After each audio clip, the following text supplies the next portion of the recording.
So we're here in Glasgow for the 26th annual conference of the parties, a last-ditch attempt by world leaders to prevent our impending total extinction by finding a practical way, that is, to keep global warming below 1.5 degrees by the end of the century. There is not a great deal of optimism that we're going to be able to find a way to do that. Of several former members of the Intergovernmental Panel on Climate Change recently surveyed, just 4% of those scientists involved thought they had any realistic chance of doing this. 60%, on the other hand, said they thought it was much more likely that global warming would reach up to 3 degrees by the end of the century. To kind of put that in perspective, that's all of us vanishing underneath a boiling tsunami by about the next decade. The whole thing feels a lot like a kind of cynical put-on. The UK government could not have made this seem more like a disingenuous prank if it had tried. I mean, for a start, I would love to meet the genius whose idea it was to hold a conference about hope and optimism in Glasgow in November. I'm not sure if it's that Boris Johnson simply thinks that he's too upper class to ever actually suffer the after effects of climate change, or whether he's already prepared for it by building some kind of post-apocalyptic Downing Street submarine that he's then expensively furnished with taxpayer money. This conference comes in the same week that the government has announced a new policy of slashing tax duties on short-haul domestic flights, and in the same week that they've also announced they're intending to dump large amounts of human waste on several beaches up and down the country. People need to be heard at this COP26, because without the people being present, we know that they can get away with making promises. We are on COP26, folks, and we have yet to see any transformative justice for climate. What we effectively have here is a clash of willpower between protest groups who spent much of the last decade effectively screaming into a void, hoping that the governments of the world would do just about anything. And then, of course, we have those governments themselves who are willing to do just about anything to defend their own interests and ensure that they don't have to do too much.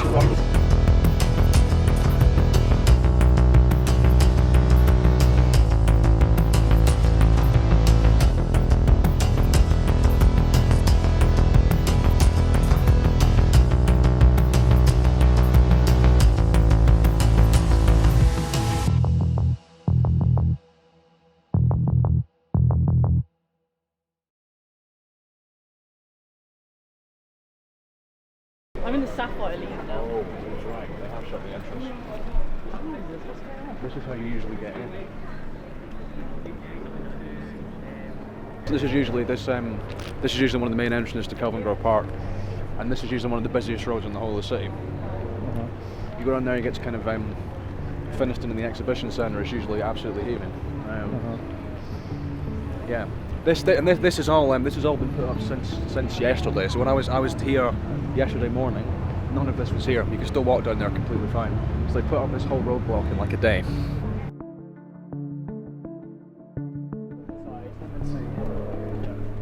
Yeah, no, if they closed it, that's actually quite dangerous. That's what they did on London Bridge and arrested over 300 people. That's called Kettling. Yeah, that's called Kettling. Why would they do that? It's to get rid of people en masse. They surround people and arrest them en masse and remove them. Sometimes they de-arrest them straight away.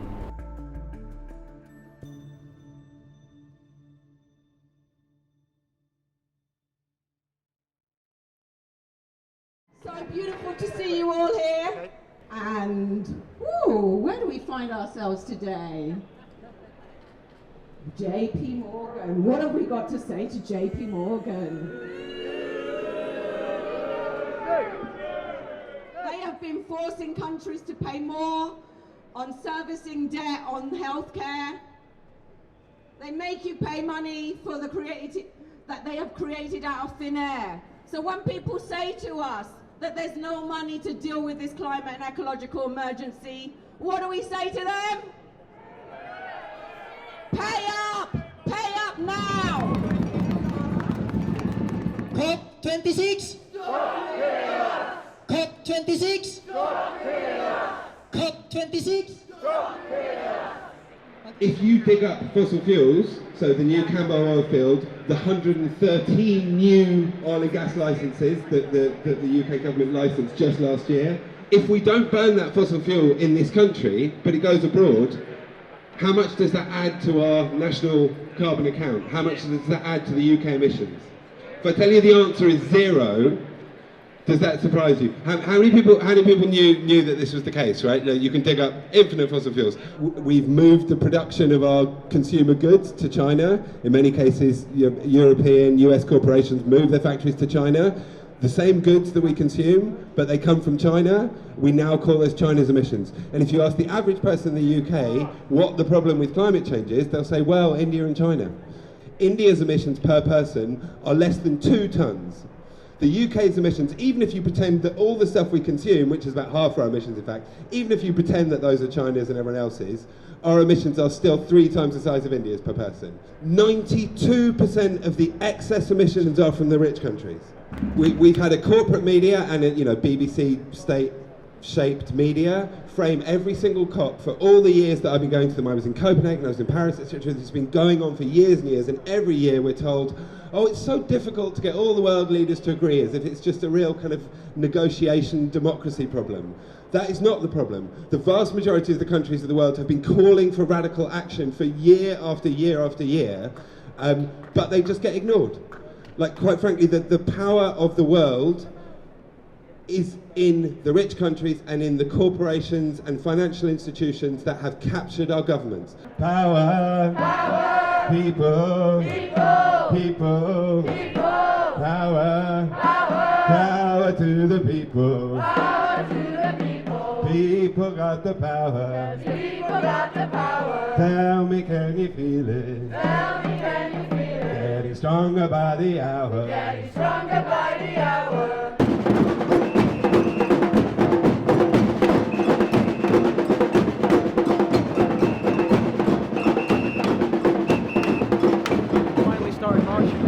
About 2.5 hours now, and they're marching, I assume, down towards the SEC.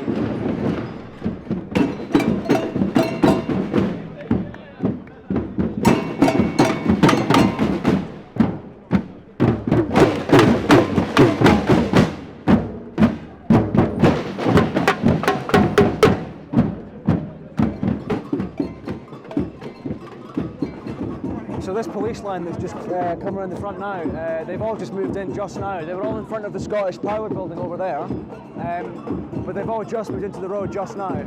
I think they're trying to stop them from getting as far to the conference centre as they can, because that's just down that way, down Argyle Street. Power! Power to the people! Power to the people! People got the power! People got the power! Tell me, can you feel it? Tell me, can you feel it? I've been deeply moved by the state of the climate for many years. I've got 3 children.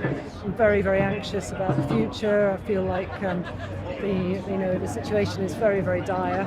There's not really any evidence that the governments and the corporations are doing what they need to be doing to make a change. So what are we bringing? We're bringing our hopes and our concerns to COP. I've also got, this is a banner from our local church guides, and Brownies made it, so this is letting the leaders know that the eyes of the world are very much on them, and their responsibility to younger generations in particular. I just couldn't justify to myself not being here and producing the kind of works that I do, discussing the kind of issues that I talk about, and not being here to tell the politicians that they need to act. Absolutely. It's genocide, and they need to stop killing us with carbon. And are you expecting much to come of the conference, or not really? To be honest, I doubt that it'll bring what we need. I'm always hopeful. A lot already has come of it. It feels like nothing comes of things, and then you hear the leaders starting to say things that we have been saying they should be saying for a very long time. That scientists have been saying they should be saying for a long time, and actually, do we make it easier for them to say these things because some stuff is politically unpalatable? I don't know. So definitely, yes, I think something will come of it. Will enough come of it? I would like the.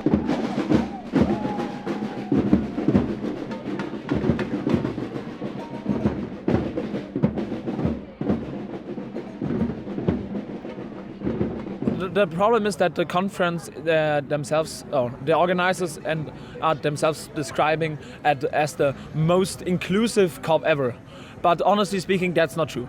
We have so many people from the most affected people and areas, from the MAPA regions, who were not able to come. You have a weird bed distribution system. The queues at the entry are so long. You need 1.5 hours just to go through it, and in itself it's also not very inclusive, because the actual thing, the negotiations, we have a problem getting access to it. You have just 4 people from the youth can go there over Yango. They have just four places to watch the negotiations, and how can you represent the entire global youth with just 4 places? So yeah, would you say that it's been in some ways quite a frustrating experience being a delegate to it then? Because it almost feels like you're being shut out of the bit that actually counts. Yes, I describe it, because generally speaking it's a huge honor for me to be here. But when I look at the other way around, we are the actual people. Generally speaking, it's kind of frustrating that it's not inclusive, that you cannot really go to the negotiations and do something, and that's my general view on that. So we've now come to the end of the second day of COP26, and broadly speaking so far it's been a lot of what we've expected, which has kind of been empty rhetoric and a lot of pledges which don't actually mean an awful lot. Today we've had the UN chief saying that it'll be very difficult to reach an agreement to secure a commitment to lower global warming to 1.5 degrees, and we've had China saying that 2 degrees should still be under discussion. So Boris Johnson has said that he's cautiously optimistic that something good can still come of this. Cautious optimism though, from a man who's allowed 150,000 people to die in a pandemic under his watch, in my opinion, doesn't count for an awful lot. So today, for instance, we've had the announcement that 100 countries have pledged to cut methane emissions by 30% by the end of the decade. And we've had the announcement of a plan to end deforestation by 2030. But broadly speaking, so far, that's all we've had is kind of pledges and plans, you know, a lot like what we've had in pretty much every single one of these conferences dating back to Paris and beyond.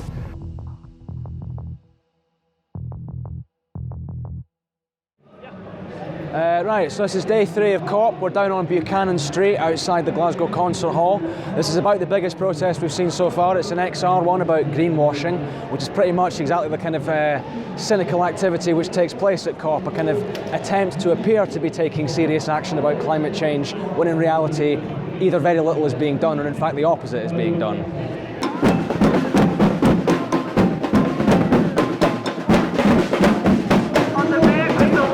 What brings you up to COP then? It brings me up to COP because I'm absolutely tired of the inaction of the governments of the world, including our own. I think we've got to a point now where we're having to call it criminal negligence.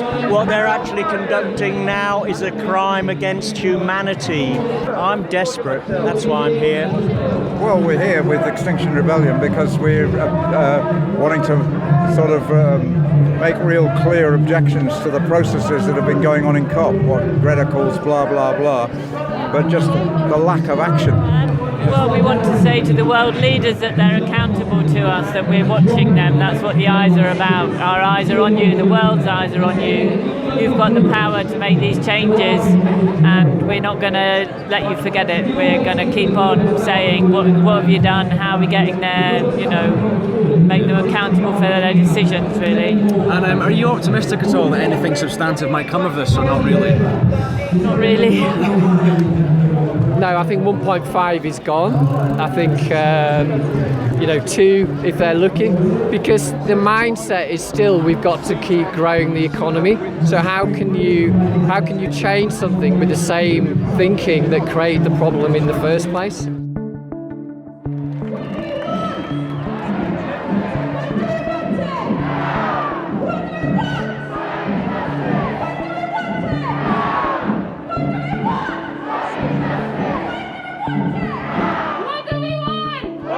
Justice! Where do we want it? Now! What do we want? Climate justice! Where do we want it? What solution? Revolution! What solution? Revolution! What solution? Revolution!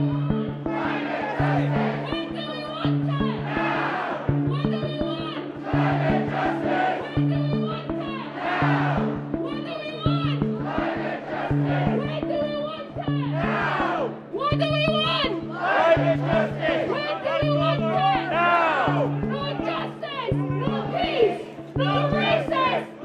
Revolution! No justice, no peace! No racism! racist police! No justice! No peace! No racist police! So we've been kettle basically on St Vincent Street. The police have created blockades on either end of the road. We've been stuck here for about 2 hours now. They say they're working on a route to get us out, but they've been doing that for about half an hour. We've got no idea how much longer we might be here. Let us go! Let us go! Let us go! Let us go! Let us go! Let us go!